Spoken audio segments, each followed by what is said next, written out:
Hello, Elaine Powell here, thought disruptor, keynote speaker.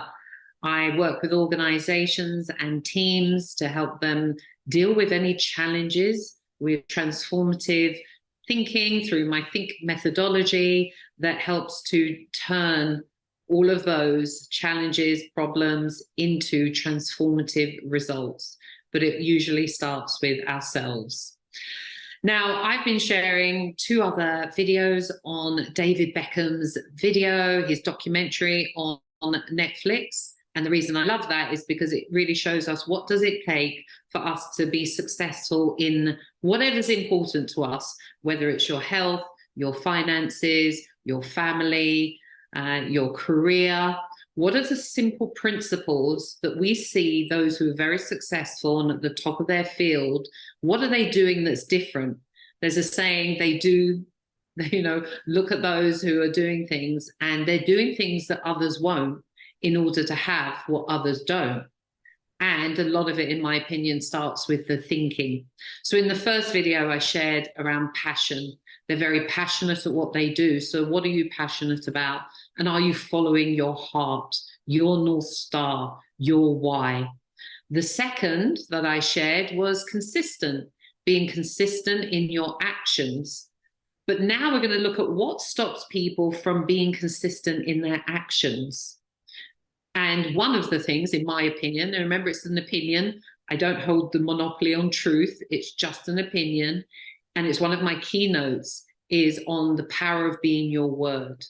If you watch the David Beckham documentary, even though it wasn't said, what I saw that had him turn up for training day in, day out, even when he was going to be leaving, I believe it was Real Madrid and going over to LA Galaxy, the manager at the time separated him in training. So all the team was training over here and David had to train by himself.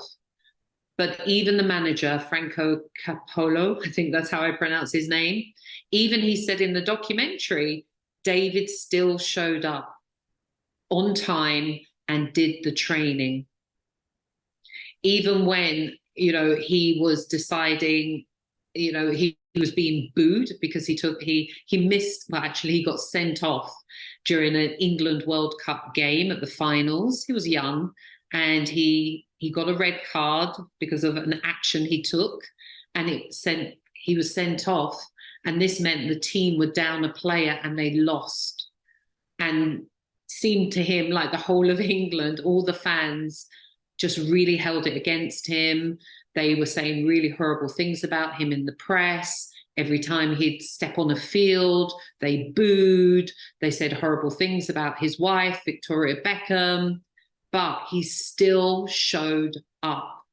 And the reason I believe he still showed up is that he has a really strong relationship with his word, because he gave his word in the contract and most probably in his heart, to play the game. This doesn't matter what he was thinking. It didn't matter what he was feeling. It didn't matter that he felt that, all the fans were against him and booed him. He still showed up. He had opportunities to not show up and not playing games. And he would always say, no, I gave my word. He didn't literally say his word, but that's what he was committed to, was playing the game of football.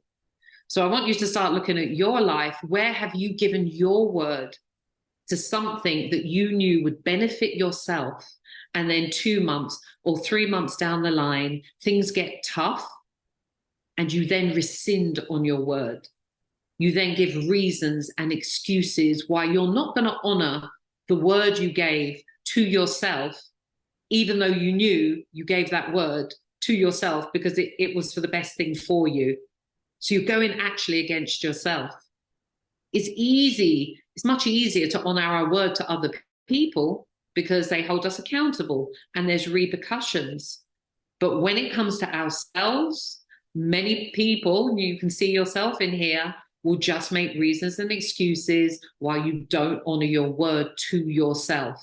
And what that does, you can't see it visibly, but it makes you smaller and smaller as a leader.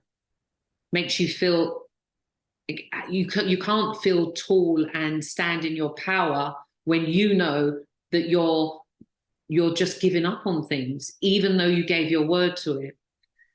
So that's one thing I see, that has someone be really, really successful, they have a very, very strong relationship to their word. And it doesn't matter the circumstances or the situation, they do their ultimate best to honor their word no matter what. So my challenge to you is, look at where you're not honoring your word: in your finances, in your health. You say you're going to eat healthily as you stuff another cake in your mouth. And then you want to see that there's an impact, because your health may not be the best. You might be putting on extra weight that you didn't want to put on. Your finances might be a mess. Why? Because you didn't honor your word that you gave to yourself about saving every month, or applying for new jobs, whatever it might be. So if you have a look at an area of your life that's not working as well as you'd like it to, very possibly it's because you are not honoring your word. And that's one thing that I see people who excel in their field, they have a very, very strong relationship to their word, and they try and honor it as much as they can. Obviously, at times you can't honor your word for various reasons, and we won't get into that here. But I encourage you to start honoring your word, and then you'll see the results, not only externally in what you'll have, but also, most importantly, inside. You get to see who you truly are. So that's my third tip with regards to the David Beckham documentary, is that he's very powerful, has a great relationship to his word.